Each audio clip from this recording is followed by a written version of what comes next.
Welcome back to another episode of thought behind things. आज हमारे साथ मौजूद हैं एक बहुत ही खास मेहमान जो कि एक्चुअली पहले भी आ चुके हैं हमारे पॉडकास्ट के ऊपर एंड आजकल उनको बुलाने का एक बड़ा ख़ास रीज़न था। बट उससे पहले मैं चाहूँगा कि मैं आपको बोलूँ कि अगर आप ये एपिसोड देख रहे हैं, if you are a regular viewer, please do subscribe to our channel. The button is down there somewhere below. It will help you get notification for future episodes as well. इसी के साथ साथ अगर आप like का button दबाएंगे तो हमारी कॉन्वर्जेशन ज़्यादा लोगों तक पहुँचेगी। आई नो कि थोड़ा सा अनोइंग है, लेकिन अगर आप लाइक करें तो उससे जो ये हम काम कर रहे हैं वो उसका ज़्यादा इम्पैक्ट होगा, ज़्यादा लोगों तक पहुँचेगा and hopefully we can educate more people on areas of importance for Pakistan as well. Today we have with us Gonzalo Varela. He's the senior economist from the World Bank. बुलाने का मकसद एक major ये था कि पाकिस्तान में जो आजकल इकोनॉमिक क्राइसिस है, और ये सिर्फ आज का प्रॉब्लम नहीं है, it has happened consistently over the past 20-30 years or as far as the living memory goes. And a lot of times when we talk about the economic crisis, short-term solutions notwithstanding, mostly people come up with this thought process that we need structural changes that are more long-term. The fundamental problems need to be fixed, and so the economy will begin to give you results in the long term. And so I thought, we'd have that conversation with Gonzalo, particularly because he just authored a very interesting report. It's called From Swimming in Sand to High-End Sustainable Growth, a roadmap to reduce distortions in the allocation of resources and talent in the Pakistani economy. This is the report. I'm going to link it on in the description section down below as well for those of you who want to read it. Gonzalo, thank you so much for being part of the show. Thank you for the invitation. I'm going to start the conversation. I can see a very interesting graph here. Pakistan's growth challenges swimming out of the quicksand. If you can just sort of explain that to us, exactly what do you think is really challenging Pakistan's economy? अगर आपने passive income के बारे में परेशान है, खासकर आजकल की इकोनॉमी में जहां पर ऑलरेडी कैश कंटिन्यूअसली बर्न हो रहा है और इन्फ्लेशन हमें मार रही है, तो I am proud to announce that this video is in partnership with Sarmaya financials. They are offering to very very cool trainings, capital market fundamentals, जिसमें आप स्टॉक्स और म्यूचुअल फंड्स में इन्वेस्ट करना सीखेंगे और अंडरस्टैंड करेंगे कि आखिर एक कंपनी के अंदर क्या ऐसे फंडामेंटल्स होते हैं जिनको आपने देखना होता है टू फिगर आउट कि वो एक अच्छी कंपनी है टू इन्वेस्ट इन. और दूसरी ट्रेनिंग है टेक्निकल एनालिसिस मास्टर क्लास, जिसमें आप सीखेंगे कि किस तरीके से हम different tradable assets like commodities, forex, stocks, crypto के अंदर थोड़े से पैसे लगाकर बहुत ज़्यादा पैसे बना सकते हैं. पर्सनली ये ट्रेनिंग मैंने भी ली है and it's absolutely phenomenal. The link to the trainings are in the description below. Check them out and become financially healthy. And now back to the podcast. Right. Okay. So thank you again. Let me start with what the premise of this report is, and then I will go directly into that chart that you're mentioning. And the premise of this report is that Pakistan's growth, economic growth, has been stunted by the inability of Pakistan to allocate its talent and its resources to the best possible uses. Right. So there's an issue of allocation that is determining that growth is lower than it could be. Right. And it's not only that growth is low, it's also that growth is volatile. So you end up in situations in which you have fast growth, and then the economy can't cope with how fast the growth is, and then you have a crisis. Right. So you have a boom, and then you have a bust, and then a boom and a bust. So that volatility, that volatility in growth is also an issue. It's not just that growth is low, it's also that it's relatively volatile, and you have boom and busts. And we argue that the reason for those boom and busts, and these busts are typically related with balance of payments crisis. And why is it that balance of payments crises are relatively recurrent? Why is it that the current account deficit is a big problem in Pakistan's economy? And again, this comes back to the issue of allocation of resources. And that brings me to that chart that you're mentioning there.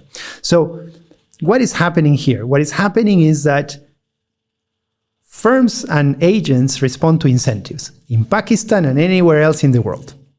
And incentives are such that it is more profitable to allocate resources, to put your money in real estate, than it is to put your money in productive activities related to tradable sectors. Yeah.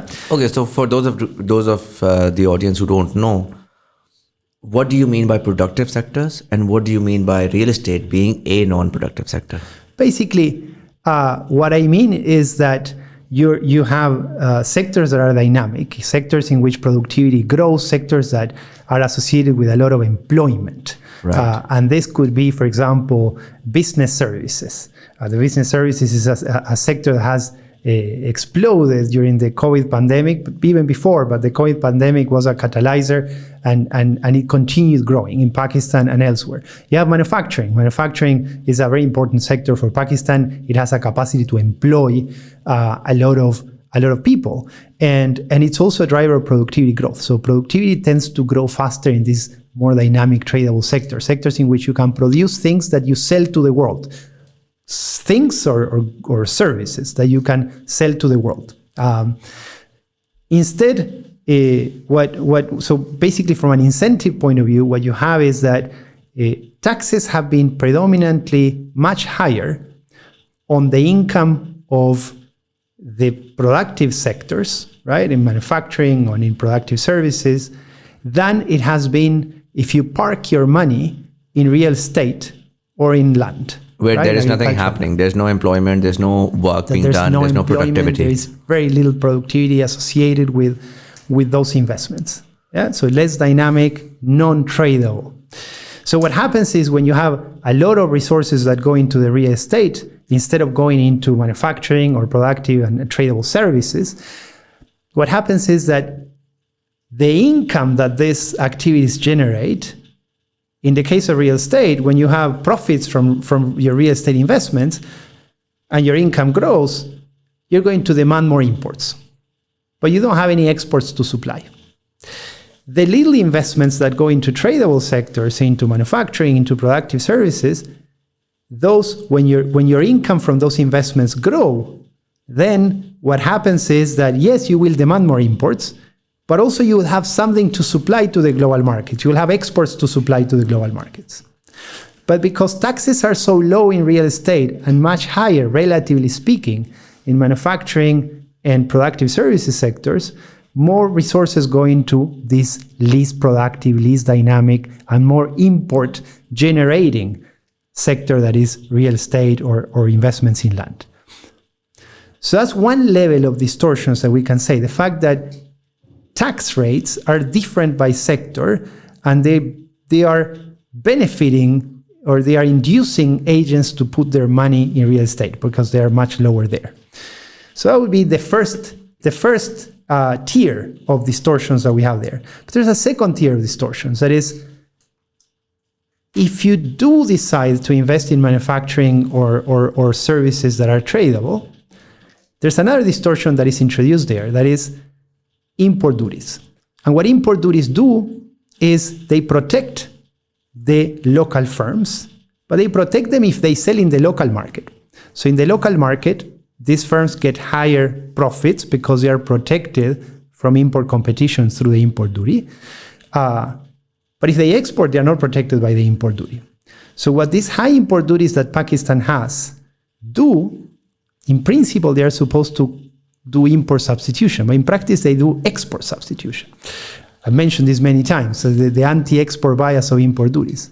And so what happens is that a lot of the little resources that went into manufacturing, a big share goes into production for the local market, and a very tiny share goes into production for exporting. So that means that you are creating very little supply of exports, even in those tradable dynamic sectors, and more demand for imports. So in balance, what you end up happening is that when the economy grows and these activities generate income, you have a lot of demand for imports from the gains of real estate or from the manufacturing that is inward oriented, and very little supply of exports. So at some point, you accumulated current account deficits that become very large. And over time, as you accumulate these current account deficits, those mean increased foreign liabilities that is difficult for you to pay. And that's when the balance of payments crisis comes up, when you don't have external financing enough to pay for that large current account deficit.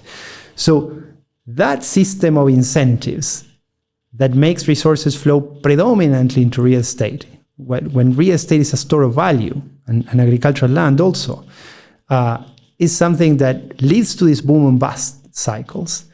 And it's something that is also associated with the key underlying challenge of low growth in Pakistan, that is low productivity. And let me give you just a couple of numbers here. And when we started the process of preparing this report, this was a key motivating factor. So I looked at what has been happening with the productivity of labor in Pakistan over the last 30 years, 3 decades. And I compared that to what has been happening in other countries. My typical comparison is Vietnam. I really like Vietnam as a comparator, but I also compare it to Bangladesh. So we can, different countries. We can compare it to many others. Over the past 30 years. 3 or 30? 30. Over the past 30 years, 3 decades. Right. Over the past 30 years, the productivity of the average worker of Pakistan increased by 40%. Okay. Right? That means that in real terms, the income of that worker should have increased by 40%. Right. Right? If you look at the same period for Vietnam, what we see is that the productivity increased by 330%. Right. Right? So that means that the average worker in Vietnam saw its wage increase over these last 3 decades in real terms by a factor of 3.3, whereas the Pakistani by 0.4. Right. Bangladesh, 170% increase in productivity over the period. Yeah? And that is at the core of the growth challenge, the fact that productivity hasn't been increasing. Okay. And that, again, can be brought back to the issue of distortions that are either introduced by policy or distortions that are unaddressed by policies. Right. If I were to ask you, we'll take it step by step. You said a lot of things. First, you mentioned the taxes, being very, very low on the real estate sector, being relatively high in the sort of productive sectors, whether they're export or they're for the local market. How do you propose, or rather, what can you begin to propose? I'm not even asking for an exact solution in terms of taxation. Do we reduce the taxes for these sort of productive sectors and increase the ones on these non-productive sectors, or do you let the taxes as they are today in these sectors, but basically just focus on the non-productive and tax them aggressively? How would you go about that particular policy change in the context of Pakistan? This is a very interesting question. Probably it's one of the most crucial questions to answer these days. I think the first thing to consider is, do we want a level playing field? And my answer to that would be yes, a level playing field would be desirable. And so just so that we're clear, I'm not saying that taxes on manufacturing are high. What I'm saying is that they're relatively higher compared to the real estate than sector. What you get on income from real estate or what you get on taxes on land or on agricultural income. Right? So we need to bring all sectors into the tax net, and we need to have rates that are harmonized. So that we don't want these differences in taxes to be a factor that drives allocation of resources. And if we want, probably we don't want it in this way. So we don't want resources to go predominantly into real estate and not into dynamic, productivity enhancing sectors. So the first step would be bring all sectors into the tax net and have uniform income or profit taxes. Okay. There are other ways in which you can also, through tax policy, incentivize certain behaviors. And so if the behavior you want to incentivize is exporting more, for example, a few months back, there was an introduction of a super tax on firms that were not exporting. So there was an additional profit tax of about 5 percentage points that was levied on those firms that were producing for the domestic market. So that acted as an incentive for firms to go and venture into export markets. So that type of thing would be preferable to the current situation. So I think, in short, level the playing field when it comes to tax rates across sectors. Makes sense. And I think agriculture, we're going to go into deeper detail as well. And we can talk more about that particular or the tax regime there as well. And agriculture is comparatively easy because when you talk about income tax on agriculture, it's a year-on-year productivity where you're, making a certain amount of money and you can sort of tax that. What I get really confused about is, and I'm sure you've seen them around, there are a lot of these sort of new societies being made where files are floated out in the market and a lot of money is pumped into it. Nobody's buying those pieces of land for the sake of building a house to live in. Mostly they're being bought as a form of investment because, like you mentioned, they're a store of value. And everybody in their minds think, this is the most risk-free investment. There is a tangible piece of land that I can see. And so it doesn't matter if I don't do anything, even if I don't touch it for the next 20 years, it's going to give me at least a stable rate of return. And the problem with that is that it's difficult to begin to identify the gain on it or the income on it because let's assume, theoretically you can identify that gain where if you've bought something for, let's say, $1 million rupees and over the next 5 years it's now grown to 5 million rupees, you can begin to say, okay, 4 million is the gain and the next time you're going to sell it, I can tax that gain. But what we've seen in Pakistan, and there have been sort of smaller interventions there in terms of real estate, selling real estate within the first 3 years, you can have X amount of tax and so on and so forth. It's very easy to build these sort of workarounds around it, right? So we saw a huge problem with the DC rates versus the actual market rate. The market rate fluctuates so rapidly that for the government to constantly update their own rates is difficult. Then what they do is they do transactions in this sort of weird way where they list a certain price and then they do a cash-based transaction separately outside. And so in absolute real terms, when you talk about taxing on the gains, the impact hasn't been noted, unfortunately. So that's my first question or thought. And then secondly, for a lot of Pakistanis, what they've been doing is, it's a sort of what a lot of people call a rent-seeking economy. So they make their money wherever they make their money, and then they're going to buy out a bunch of these different properties and they're going to rent them out. And if you talk about this particular property, and I've mentioned this on the podcast multiple times before, but if I have siblings in the US who'd on average give 1% of their property as property tax, and the idea is in 100 years you've sort of paid off the entire property and you sort of renewed your lease.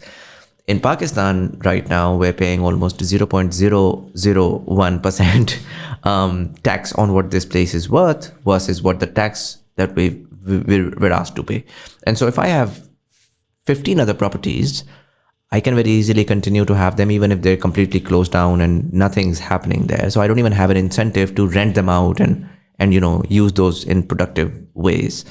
And so the tax regime around the real estate sector, so what I want to understand is beyond the income tax, are there other taxes that can be levied that can allow for controlling the real estate market in a way that it just doesn't seem like a very good way or a good place to just sort of pump your money into, and people can begin to look at other, albeit a bit more riskier sectors, but with better returns like the stock market or investing in some sort of a hedge fund and so on. Mm-hmm. I think the answer to your question is within your question. But let me give you a little bit of background before I get into what I think is the answer. What you said is exactly right. So agents find investments in real estate and in land a store of value. Yeah. And the reason why they find it a store of value is because the other ways of investing are really volatile. And they're volatile because you have these boom and bust cycles. So the real economy, so to speak, it's volatile, and so there's uncertainty around it. And so they invest in real estate. But because they invest so much in real estate, the economy becomes volatile because, again, income from real estate creates demand for imports, no supply of exports, you end up with a current account deficit that is difficult to finance. So this is a circular problem. Yeah. What do you mean by circular problem? It's a circular problem in the sense that you are investing in real estate because that's a store of value, because investments in dynamic sectors their returns are volatile. But by investing in real estate, you make the whole system volatile, and you make Right. the returns. So you keep on feeding the problem and growing the problem, and you Exactly. and you're feeding it because you're scared of the problem, but you're the one who's creating the problem in the first place. In a way, yes. So we are not blaming the specific individuals Of course, to invest of in course. land. So it's But- not up to them. This is Right. again, because it's a circular problem. This becomes a systemic. It's a problem of the Right. system. It's a problem of the way the system works. So the first step is to say, okay, so let's address here the distortion. And again, the distortion is on how the taxes operate. And you mentioned. So you mentioned income tax, but also you mentioned property taxes. So if you think, you can think about wealth taxes. So property taxes are used across the world. You mentioned the case of the United States, in which property taxes average 0.7 to 0.8% of property values, and here are much lower. So thinking about introducing property taxes that could be progressive, right? So depending on the amount, I think that is a way out. It's not something new. It's something that has been done by so many other countries and has been used quite effectively. So it's something that should be considered also in Pakistan. When it comes to what you mentioned about how, for example, incomes from real estate transactions get registered, I think that's an interesting point. I think valuation tables have been updated in many provinces. I think there has been some progress in this respect to align valuations to market, to average market transaction values, right? There are other ways to go around it. So I'm going to give you one that I've been blamed for bringing this it's a little bit unrealistic, and it could be unrealistic, but I think it gives us it's one of these ideas that could be now unrealistic, but it gives us a horizon, a milepost to go and reach. And it's a few years ago, a lawyer, an economist, wrote a book that is called Radical Markets. And in Radical Markets, what they are proposing for this type of problems is, you know what? Okay, if you are declaring the value of your property at 100, when your property is worth in the market 200, but you're reporting it to be 100 so that you pay less in tax, then you need to be willing to sell at 100. Right. So the government can come, the state can come and say, okay, if you're reporting 100, I'll pay you 100, this is mine. So, of course, this gets complicated when you think about putting it into practice, but it's an idea that is worth looking at and thinking, okay, how can we get to an implementation of this that is not unrealistic as the naked idea looks like, but I think there are ways around the issue with under-reporting. Again, the evaluation tables being updated is a step in the right direction, but we can think of creative ways of getting rid of this problem.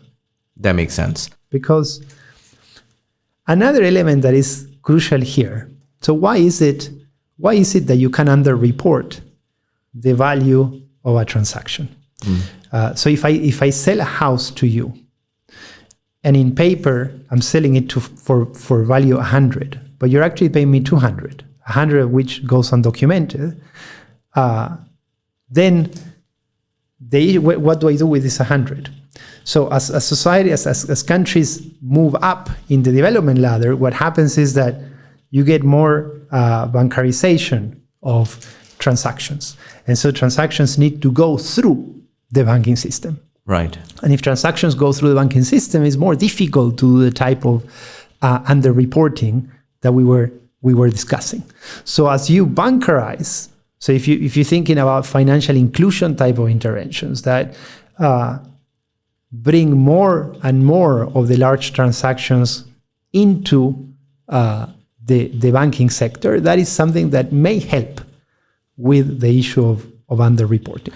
Do you think, I'm going to go towards a very contentious point in this region, but do you think the sort of demonetization that India did in 2016 And I'm saying this because, a couple of days ago, someone from Karachi was over. And when you talk to people in Karachi, you hear very interesting stories about, this hawala industry of sending money abroad, and a lot of the non-banking sort of businessmen who are, moving money in hundreds of millions in cash.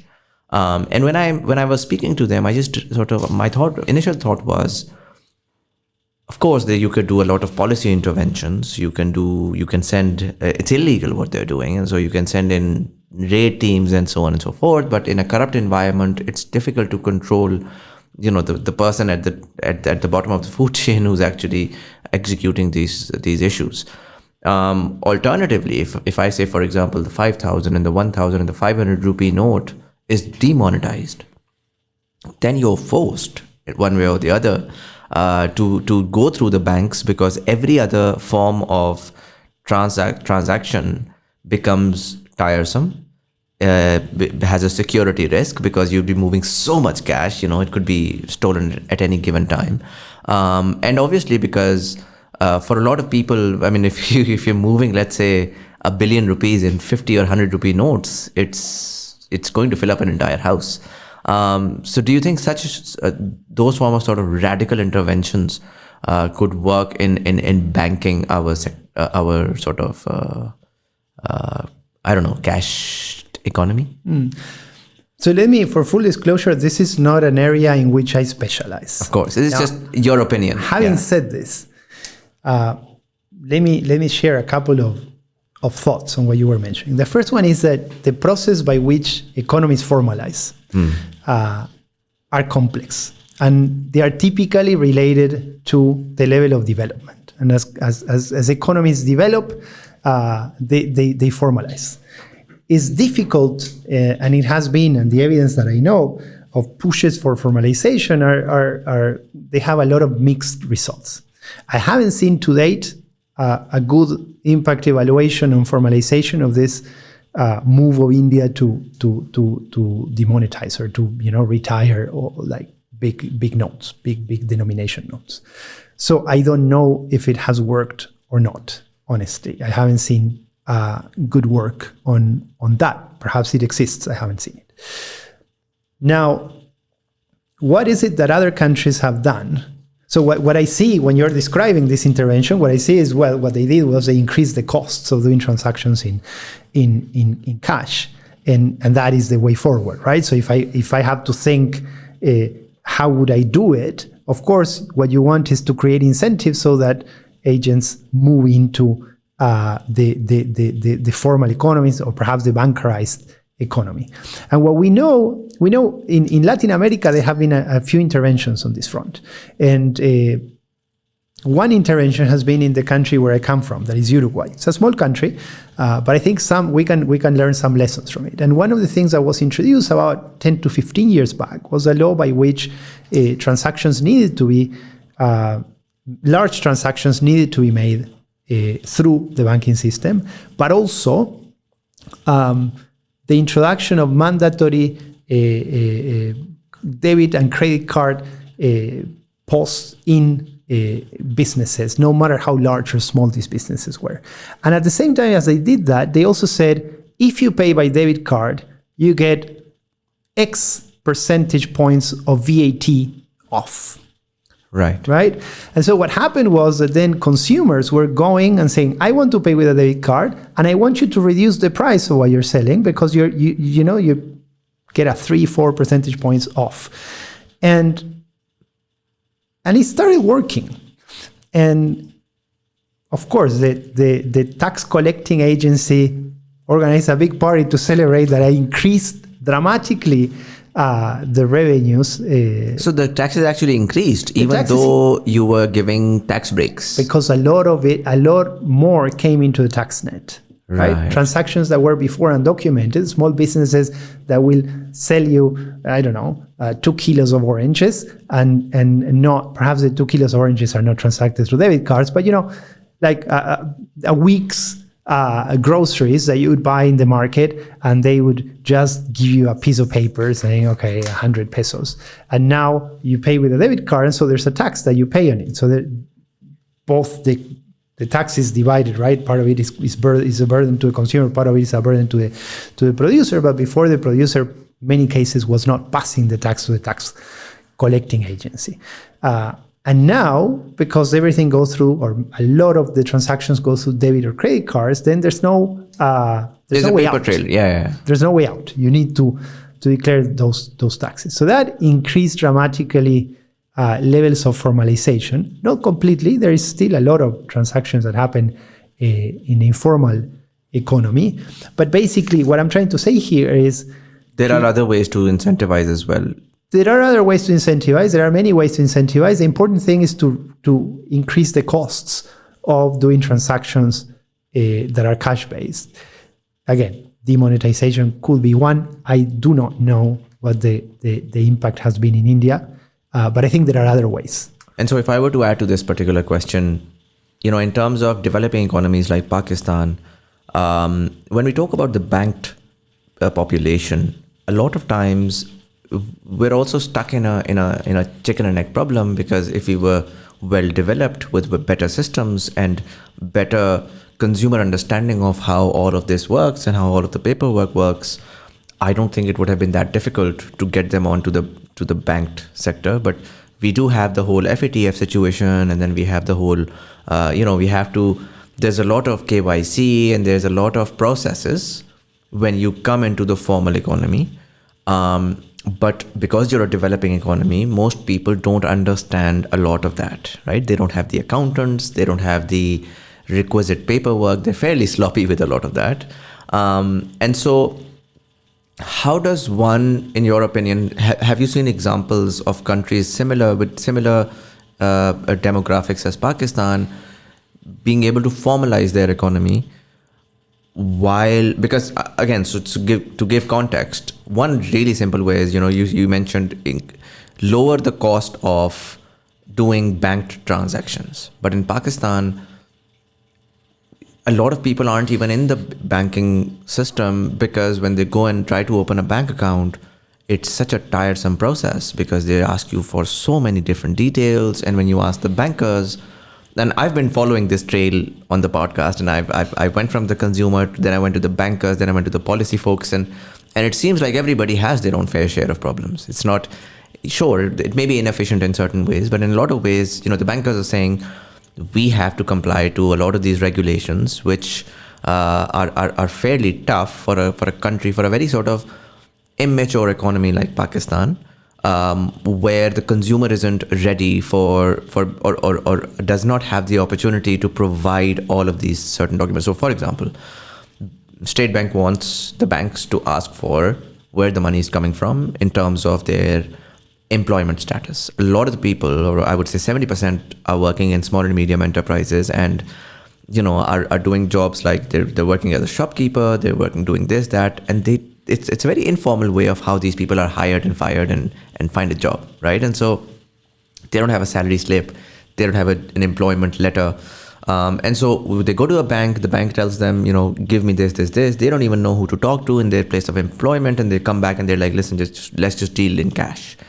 And so do you think there could be some interventions where, while we can say, okay, we can push the customer towards, we can make it costly, but in a lot of ways, I just feel like the customer doesn't even have the opportunity to be able to get banked because the system is so difficult. Have you seen other examples in other economies that were as sort of primitive as our own, but were able to sort of bank their customers? Again, I think this goes back to why is it that economies operate in an informal manner?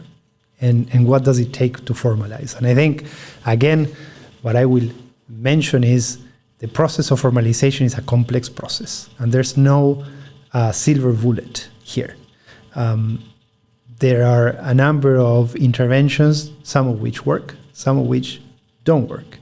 And they are very context specific. So it's very difficult for me to say, if you do this, then I think perhaps the crucial element is, as I mentioned before, increase the costs of transacting in cash and decrease the costs of being bankerized. And what you're mentioning, I've heard this. I've heard this many times. It's a complex process that you need to open a bank account or to keep a bank account active in some cases. I think the know your customer regulations, etc. Countries in the world, across the world, do it. And I would not underestimate the Pakistani people. Pakistanis can handle. They are clever enough so that they can deal with, the banks, etc. Now, if regulations inside Pakistan or systems inside Pakistan make processes extremely complex, then that's going to reduce incentives to bankerize. So that can be considered another distortion. And these distortions, we see them not only deterring formalization, we see them deterring productivity upgrading too. Makes sense. You mentioned Uruguay 15, 16 years ago, and before we started the podcast, you mentioned very interesting insight on how they made a lot of changes, structural changes in 2000, 2001, 2002. And we've seen that happening with Turkey around the same time as well, with India in 1991, with Indonesia in 1998, and a lot of these countries. When I've tried to understand the I don't know, you can call it a success story or you can call it a better direction for these economies, but a lot of times that direction always starts with a crisis. And in Pakistan, unfortunately, crisis is something that we're just so used to every few years. But this time around, the crisis just seems, or at least in the living memory of my generation, it seems like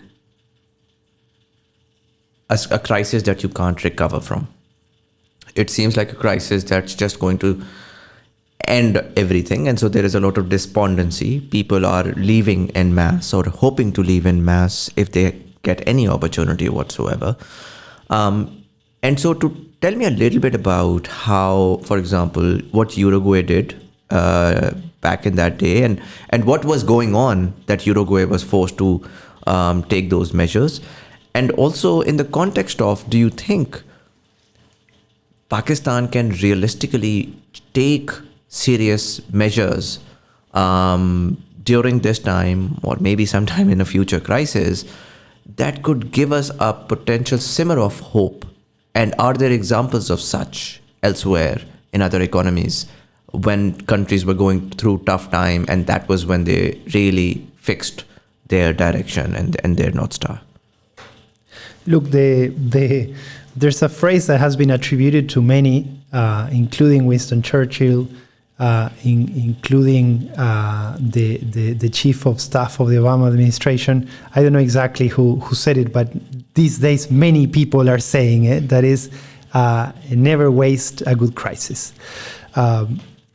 Whether this crisis, and the reason why it has been repeated so much, if you do, I did a Google search of the hits of that phrase. You know how many searches there have been, and they have been increasing over the past months. And in part is because the world economy, not just Pakistan, the world economy has been subject to repeated crises, right? So we had first COVID, with all that it implied. And then we had the Russian inflation. Yeah. We have inflation in the US, inflation everywhere. New thing for, not new, but, it hasn't happened in the last 30, 40 years that we had rates of inflation. And so the Fed went all in to increase interest rates. And when interest rates in the US increase, well, everybody else pays more. Right? It reminds us of the 1980 debt crisis in Latin America. You increase interest rates in the US, and that means that interest payments on foreign liabilities that countries have accumulated go up.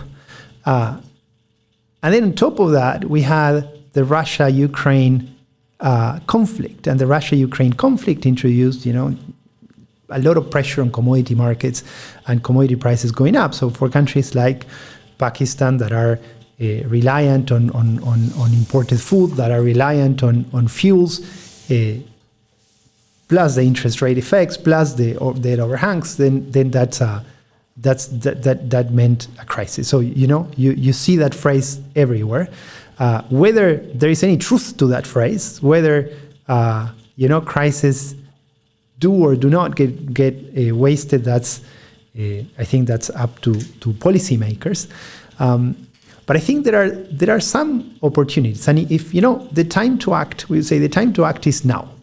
And what are the areas in which you want to act? So in our report, in that from swimming in sun to high and sustainable growth, we present a roadmap for reforms to move from the stagnation that we've seen in the past years to a path of high dynamic growth and job creation.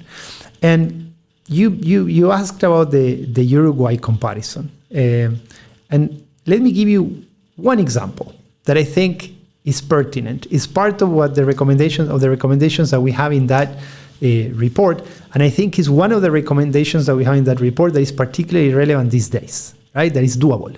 That is because there are other recommendations that right now, with constraints on the fiscal side, constraints on the current account side, there are some reforms that perhaps we would need to wait a little bit. There are others that the time to act may be now.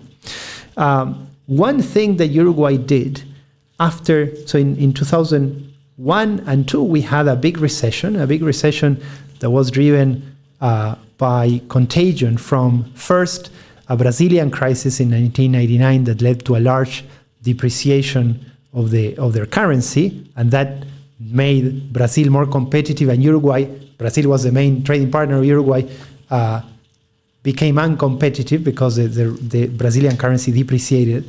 And then Argentina also depreciated. That was the second largest trading partner of Uruguay. So Uruguay was caught, there were a number of crises, but one of them was related with balance of payments and also with fiscal deficits that were high, twin deficit type of problems.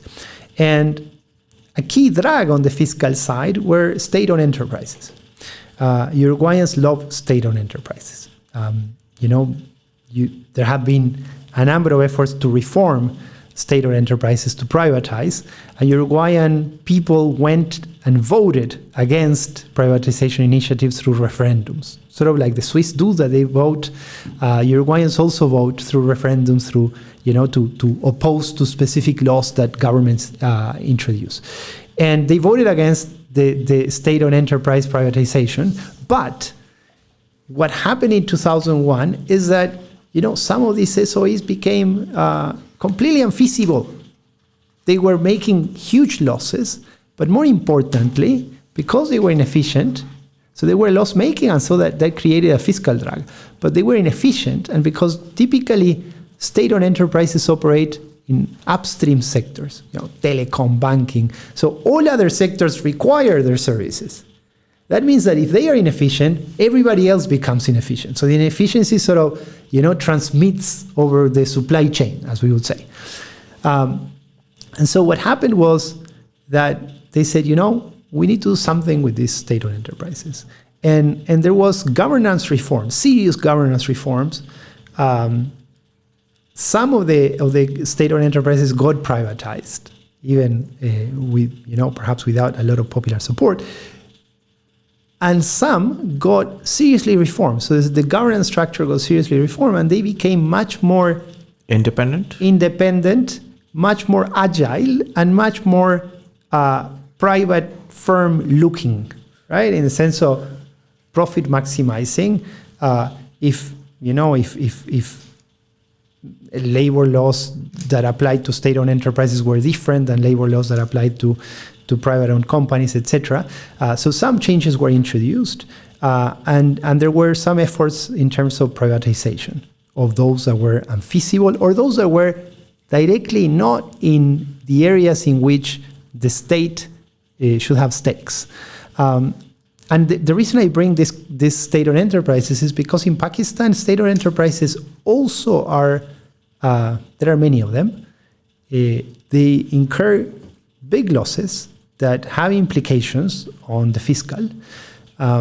And also they are in many cases operating at inefficient levels with, again, effects on everybody else, right, on the ecosystem that requires those services.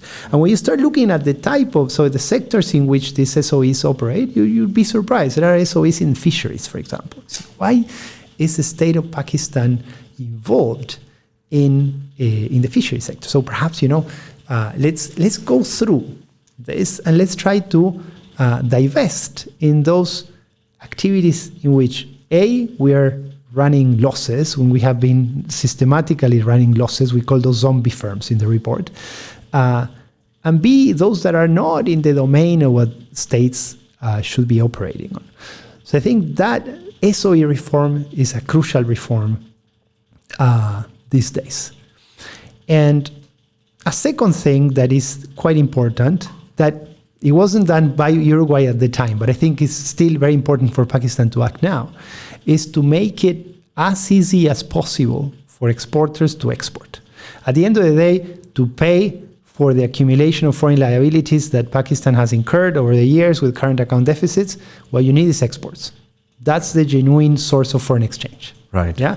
So FDI will be good for you if it helps you finance your current account deficits. Exports are good because they are a genuine source of foreign exchange that you're going to get. And there are many things that we can do now to improve the conditions under which exporters operate. And I will mention one. If you're an exporter, say you produce this pen, you want to sell this pen. It happens that this pen takes this metal, so it uses this metal here. And you then import the metal. So you import this metal, you put it in the pen, you produce the pen and export the pen. The duties that you pay on the metal, in principle, you're entitled to get a duty drawback. Right? What happens in practice is that to get a duty drawback, you need an organization that is called the Input-Output Coefficient Organization to say that the amount of metal you're using is valid, so that the input-output coefficient, the ratio of metal to the pen value, is acceptable. So that's a bureaucrat that decides how much metal you should put in your pen. Of course, firms may want to innovate and put a lot of metal or put no metal, or so it's difficult to understand why you would get a bureaucrat to decide, sitting in the Input-Output Coefficient Organization, to say, okay, this is how much metal you can put in, and therefore I'm going to only give you back taxes on that input-output ratio. That process needs to be automated. Yeah, it's fine that there is some sort of input-output ratio there to look at, so that this exporter doesn't get a lot of metal duty-free and then sells it in the domestic market. We don't want that. We want to reward the exporter only for the metal used in the export product. But there are so many ways we can do this without having an input-output coefficient organization with people that go audit, increase the cost of doing business for exporters. I mentioned two examples. One can be use fixed input-output coefficients, as many countries in the world do, across sectors. And then if a firm comes with an input-output coefficient that is extremely different from that average, then perhaps send an audit. But if it's within the range, let it go. Right. Another way is we are in the world of big data. FBR sits on a lot of data that could be using to use through sales tax declarations, calculate what are the input-output coefficients in those sectors, move them over time. Perhaps these things change over time. Firms innovate, firms do things differently, and so inputs required to produce something change. And update this frequently with data, evidence-based, and automated. This is something that increases costs for exporters, and Pakistan is still doing. If you get rid of that, you don't lose revenues. You don't get more imports. What you get is more exports. So that should be, small action in the right direction. So, the crisis shouldn't be wasted. There are many things that can be done. We talked at the beginning of the conversation on tax reform. That is an important one. But there are many things that can be done on the business environment, let's call it that way, that will help exporters become better, become more efficient, reduce their costs, and that is win-win. It's not going to be costly for the government at this point, in which costly interventions are sort of difficult to implement. Makes sense. There's a lot being said on the free float dollar. I think that's one of the major conditions from the IMF right now as well. We've spoken about that before as well, how it incentivizes your exporters. And I don't think there is any country that has had current account deficits that has pegged their dollars, pegged their currency to, let's say, a dollar or whatever, that has successfully come out of it. But if I were to ask you, because still that understanding isn't there for most people, how do you see the conversation around the free float dollar? Why is it so important for the market to decide the correct value of the dollar? And currently, within the context of what's happening right now, we're seeing where there is a huge difference between what's available in the market, what's right now in the banks, and because of that, there is a gray market that's sort of sprung up. I'm going to Dubai. I'm unable to source dirhams anywhere, to be very honest. And so that control of currency, do you think in the modern economic environment, does that even exist anymore? Or do you think we've sort of gone away from it? Because I was speaking to a professor from LUMS and he attributes the free float dollar to a neoliberal economic practice, and he's very against the idea of letting your dollar just or letting your currency just be defined by the market. They say it has to be controlled by the government, and the government has to control where that foreign exchange is being used, and through that, if done properly, you can get good results. So what are your thoughts on that? The exchange rate is a key price in the economy, right? The price of foreign currency is a key price of the economy. It's very important. It's a very important conversation how it gets determined. It's very important because it's consequential. It has consequences of many things. It has consequences on the export-import area, but it also has consequences on inflation. When the currency gets depreciated, imported products get more expensive, tradable goods in general get more expensive. They don't need to be imported. As long as they are tradable, they also increase in price, and that increases inflation. That is good for the purchasing power of people. And the changes in the exchange rate also affect. They may affect the solvency or the debt burden that governments face if some of their debt is denominated in foreign currency. So all of these things matter in the conversation, and this is why this is a complex conversation to be had. When you hear very there are some positions there that are very facilist, let's call them. They are like a little bit simplistic, I would say. So it's a complex conversation, yeah. But what are the options that Pakistan has? I mean, that is, is it about free floating and fixed? So you mentioned should be the market determining the price. Well, if not the market, then who?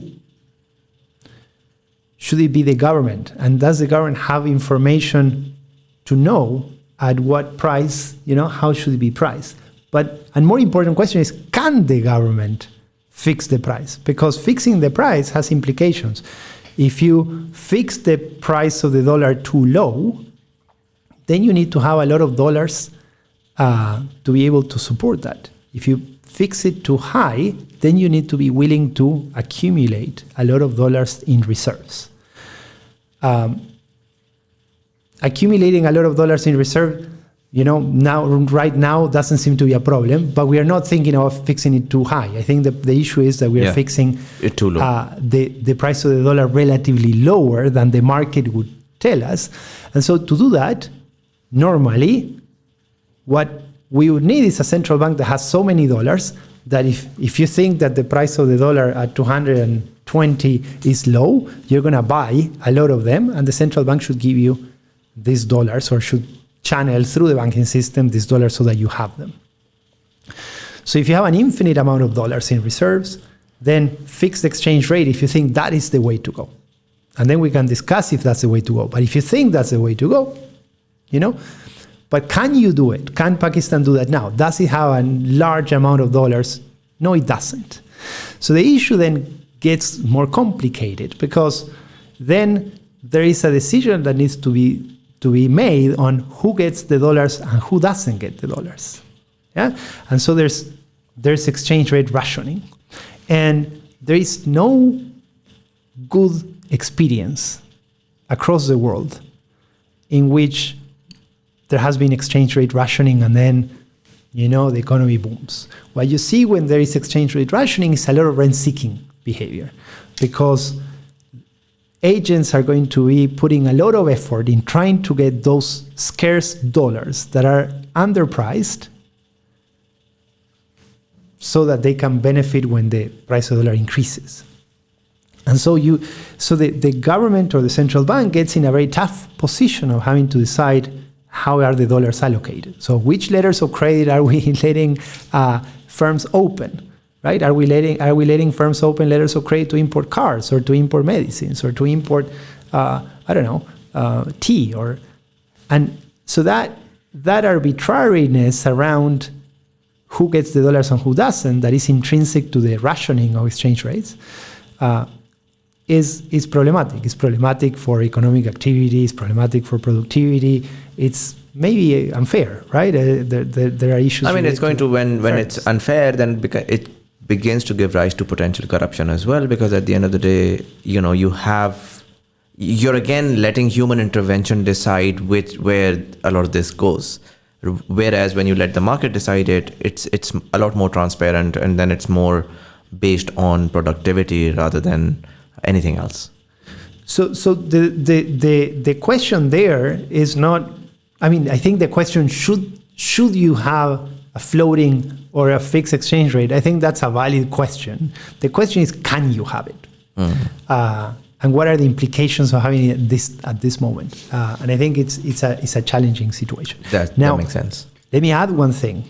And I think a lot is said in Pakistan. So the debate when it comes to the link between exchange rates and exports, a lot is said.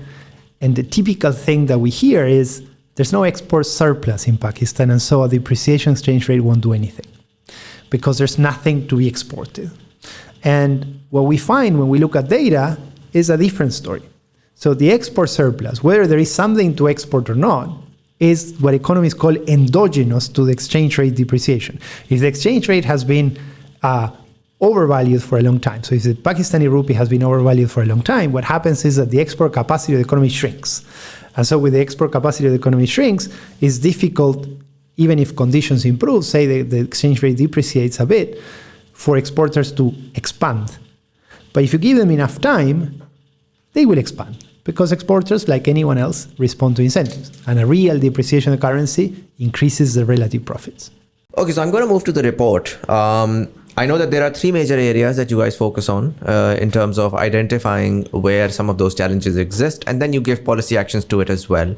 Tell me about those areas and why you think they're the most important or the biggest challenge that the economy is facing right now. Right. So the underlying premise of the report is that, and I mentioned this at the beginning, Pakistan's growth has been stunted by its inability to allocate not only its resources, but also its talent to the best possible uses.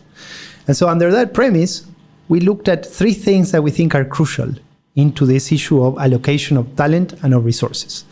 The first element is the element of productivity. So how has productivity been evolving in Pakistan in different sectors of the economy? And what can we do about it? The second issue we look is at how investment has been doing. Investment is another challenge for Pakistan. Investment rates at a macro level are very low. And when you look at an indicator that we call capital deepening, that is the ratio at which firms increase machinery per worker at firms, that is crucial for innovation, technology adoption, etc. That's also a challenge. So we look at investment challenges in Pakistan, we look at how firms grow or don't and why. And then the third thing that we look is at another crucial element associated with allocation of resources and talent, that is female labor force participation, another big challenge for Pakistan. Female labor force participation in Pakistan is around 21%. It's among the lowest in the world. And that means that a lot of very talented people, women, actually do not get to contribute to their full potential for the economy. And that clearly has productivity and growth implications. So these are the three areas. And as you can see, there's a conducting line that links these three chapters, right? So to grow, you need more and better workers. Female labor force participation is a first order condition there. You need more investment, you need firms growing, but you need firms also becoming more productive and farms becoming more productive also in agriculture. It makes sense. Well, I'll start with the female workforce participation. It's now beginning to gain traction. A lot of people are saying, 50% of our population is not producing anything. And so obviously your productivity comparatively is going to be lower, unfortunately, because there are social norms attached to it. And so therefore, it is a contentious topic for most part. I want to have an understanding whether you were able to compare the Pakistani situation to other countries in the region with more contextualized culture similar to Pakistan. Because when we look at, it's very different when we sit here and compare, let's say, the US is like this. And so if we had a better participation of women like in the US, people are looking less at the economic part of it and more at the cultural part of it. And then they suddenly get really, really scared. But if we look at some place closer in the region, I think there's a lot more connect there. So tell me a little bit about that. Why do you think that is such an important aspect? And if I were to ask you to compare it to a country in the region, have you done that in the report? Right. So let me first start. Why is this so important?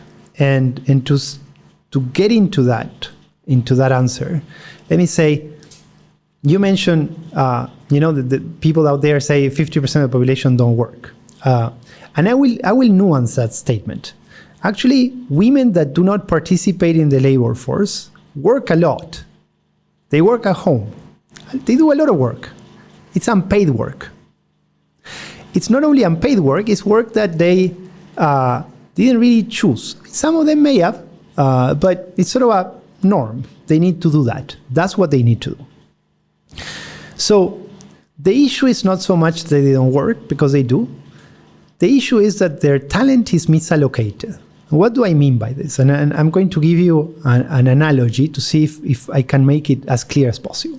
So imagine that by an accident of history, you have a situation in which Babar Azam, Babar Azam,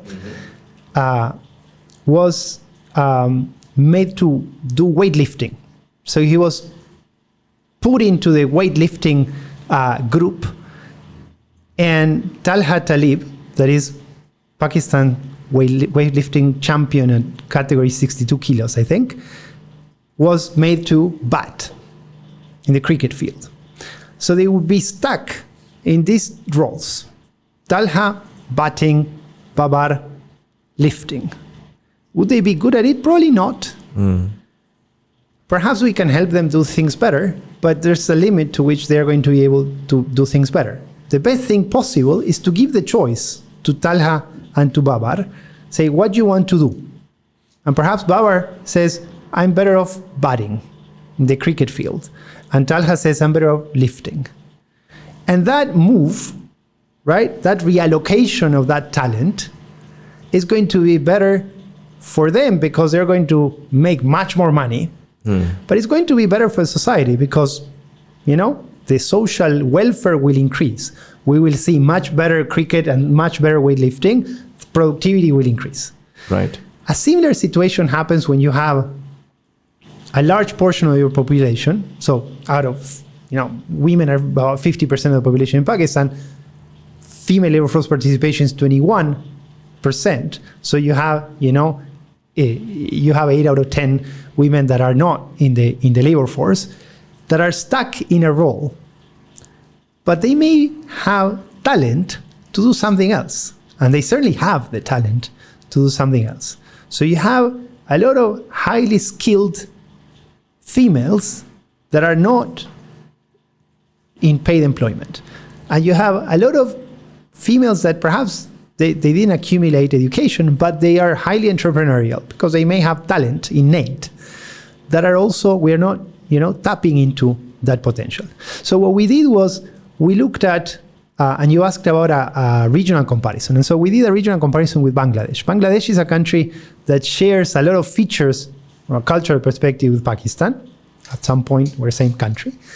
But it's a country that has, in that respect, in the respect of female labor force participation, has done much better. So female labor force participation in Bangladesh is about 38%. So it's almost double what we see in Pakistan. And so the exercise we did was say, what would happen with GDP if female labor force participation in Pakistan were to match the level of Bangladesh, and if we had labor policies that would encourage this or facilitate these women getting jobs. And then what we find is that GDP of Pakistan would increase up to 23%. So, it's a large increase. Huge difference, yeah. Almost a quarter, right? Increase through more females in the labor force. And this is a static exercise. So in the long run, so from a dynamic point of view, if you think it compounds because talent gets better allocated, because the story I was telling at the beginning, and women will find what is their talent, what is their strength, and where is it that they're going to maximize the gains from using that strength. And that is going to increase female empowerment and increase allocative efficiency of the economy. So that's a big thing. Right. And in terms of, I know that you guys recommended some policy interventions there as well. What were some of those policy interventions that could potentially help integrate some of these women? And I'm not necessarily talking, I want you to give me an insight on across the spectrum, right? So a lot of times we say, create better universities for women and XYZ, but in a lot of ways that is targeting a very particular segment. Whereas your general masses, or who would probably end up in factories and in manufacturing sectors and in call centers, for example, we don't necessarily look at them, even though they're the major chunk of the population. So, look, if you look at female labor force participation in Pakistan along the level of education of females or the level of income of females, that in a way, the two variables are correlated, what you see is a U-shaped relationship. At low levels of education or low levels of income, what you see is that females participate much more in the labor market. In a way, poverty trumps norms, right? Also, a lot of these women at low levels of education or income are in the agricultural sector, in which female work is more acceptable from a gender norm perspective. And then you have at the other end of the distribution, highly educated, high income females, also relatively high rates of female labor force participation. What we have a gap is in the middle. Right. And the middle, you can think of it as associated with those that could be working in manufacturing sectors, right? Those that have middle levels of education could be working in manufacturing sectors. When you look at female employment in manufacturing, is at 4%, extremely low. And so why is that the case, and what can we do to change that? And when you start looking at the drivers of women employment in manufacturing, what you see is what economists call a coordination problem. What is this coordination problem? You can say it's a chicken and egg problem. On the one hand, you have that females, to go and decide to work, they need to ensure that where they are going to work, there are washrooms that are dedicated for them, there are dedicated spaces, there is safe transport to get to the job. So because firms don't offer this in general, they don't offer their labor force. On the other side of the coin, you have firm managers. And firm managers would want to hire women, but the issue is that there are Too not few, many yeah. women offering the job, offering their labor force. And because there are not many women offering to work, they don't invest in having dedicated space for women or washrooms, etc. It doesn't make sense to have dedicated space for women if you're going to get one or two females working in your factory. So it's very expensive to hire the first woman, right? And this creates a circular problem. Firms don't invest in these dedicated facilities because there's not enough supply of women, and women don't supply the labor force because there are no dedicated facilities. So how does economics react to coordination failures of this type is, okay, let's public policy do something about it. And something about it could be say, okay, firms above a certain level, a certain size will have to have mandatory dedicated spaces. That could be a way going forward. Another way of going forward is experimenting and saying, okay, can we help firms pay for a portion of these investments that are needed? And because they will underinvest otherwise because they don't know how many females are there. So if we help them pay for these investments in public infrastructure in terms of transport is a crucial element, right? If you get public transport that is safe for women, that's also going to be helping your coordination problem. But also support to those firms that are willing to do the necessary investments to accommodate females. And what is it that Bangladesh did different? So one of the things that one of the things in which Bangladesh differs is not so public policy too, but also the way they integrate into the global economy. So Bangladesh is much better integrated in global value chains than Pakistan is. And this has implications on female labor force participation. Why? Because global buyers want to source inputs or source products from factories that do employ women and do give women good working conditions. Ultimately, because clients value this in Western countries, so they are willing to pay more for these products. And so firms make sure that they source for this type of firms. And if you go to so because Bangladesh is better integrated, it has more global buyers as clients. So you have more factories in Bangladesh that are linked to these global buyers. And so that creates an incentive for firms to employ more women.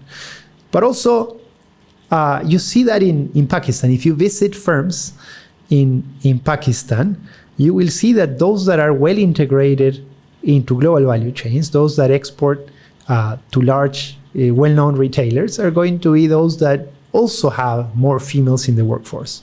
But in a nutshell, what I would say is it is expensive for a firm that has zero female employment to hire one, right? So there's something that we need to do to push that firm to hire. Perhaps that is help in making that investment in the premises so that they accommodate females. Makes sense. Do you think public transport is important for increasing productivity? And I'm not necessarily focused just on women in this case. Definitely it's important because mobility is very, very important to get them to the workplace. But overall, do you think, because Pakistan has generally lacked in the provision of public transport, there's this sort of private sector sporadic random public transport, but not proper. We've just recently begun to experiment with these sort of metro lines and buses. But how important do you think that is? So public transport is crucial for female labor force participation, for sure. Safe public transport. In general, for the purposes of productivity upgrading, one could say, again, this is an area we don't specifically look at in the report, but both public transport and a good system of logistics for cargo is crucial for the allocation of resources to improve. If you don't have public transport, you're going to get people locked in their communities to work there. Right. Unless you're rich and you can afford a car. Of course. Right? But if you can't afford a car, then transport will become a conditioning factor to where you can go and work somewhere else. So that creates a lot of misallocation of talent, right? You have workers that could be very good at working in a distant location, but actually they can't because they can't get there. And so they work in a nearby location at lower levels of productivity. So from a pure allocative perspective, you'd say, yes, public transport matters. Not just public transport for women, but also in general, a transport system that is efficient, that also includes cargo and links to logistics. That's also very crucial. Makes sense. There's an entire part about the growth of enterprises and companies in the report. And I know for a fact that Pakistan has been unable to, and we've seen that not just with large enterprises, we've seen the same with, even for a lot of people, what they would understand. For example, there are a bunch of these restaurants in Pakistan that everybody loves, but we haven't seen any McDonald's style success story where a restaurant, for example, if they cracked the code and created a fan base in Karachi, they were raising capital and were able to create 15 other branches across Pakistan, which they very easily could have.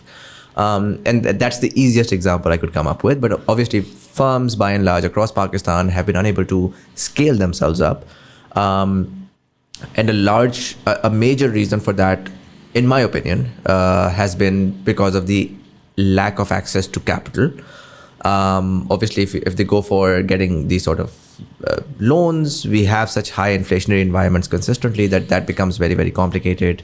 And there is a social and cultural problem there as well, where a lot of people want to remain outside of the credit system. And so theoretically, the alternate would be raise that capital through the stock market and otherwise. But even that hasn't been very, very, we haven't seen a lot of that happening.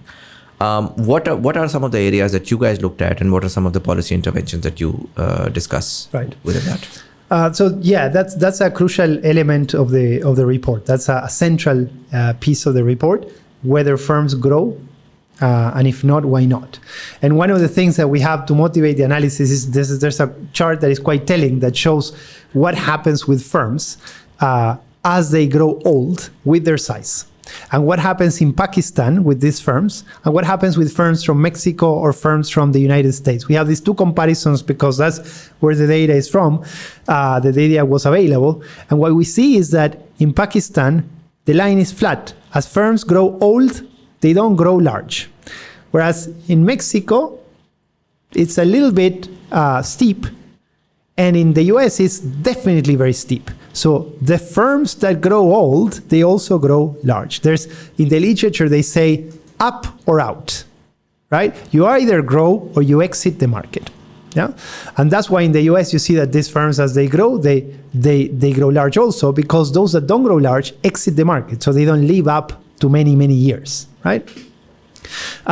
This is not what we see in Pakistan. So what we see in Pakistan is firms remain very small, and this up or out dynamic is not there. So firms, even unprofitable, remain for a long, long, long time in business. We call those zombie firms that for a long period of time, they incur losses. Many of these are SOEs, but also there are family-owned firms that operate in those conditions, as zombie firms. For exporters, you also see something similar. Exporters, it's very difficult to see. We do what are called transition matrices. So we follow a firm over time and see, do you move up in size classes? So if we divide the sample into small firms, medium, small, medium, large, and large, do these firms that started, say, 20 years ago as small move to be large? We have no single case that moves from small to large. We have some cases that move in between the categories. But when you do the international comparison with Turkey, with Bangladesh, with Mexico, with Ethiopia even, and Egypt, what you see is that Pakistan struggles in that respect. Firms do not grow. And part of this, as you mentioned, may be related to credit. And credit is a big issue. And one of the things that we underline and in the report is the fact that in the banking sector, a dominant player is the government as a borrower, is the state as a borrower. And when the state absorbs a lot of the borrowing from the banking sector, what happens is that it crowds out credit that could go for the private sector. So the fact that you have this dominant player is crowding out credit that could go to the private sector. That's one element. The whole story is not that. Part of the story is that. But there's also the fact that the private sector is a risky undertaking for banks. And here, there are issues that are related with how insolvency is dealt with in Pakistan. And of course, banks, they're going to lend for a productive investment if they're going to be able to get their money back. And if you are not able to pay, they're going to get your collateral and be able to realize that collateral. If insolvency laws or the way courts operate is detrimental to that, or if the process for them to get hold of the collateral and regain the value of the loan they gave in the first place is very long or very cumbersome, then banks are going to be less prone to lend to the private sector. So you have these two problems: the crowding out because of high lending to the government, and on the other hand, you have that whatever remains, there are relatively little incentives because you have issues to fix insolvency. Now, there are other elements that have to do with other things and not credit. And that has to do with what we call in the literature managerial capabilities. So if your firm is small, you founded the firm. And if your firm is small, you may be good at managing it. Now, as your firm grows, then managing the firm, say, you may be a great podcaster, and you have people working with you. As you grow, you need to be a good podcaster, but also a good manager. And these are two different skills. Yeah. And so you may not have the skill to manage. In private firms, typically, as firms grow, management gets,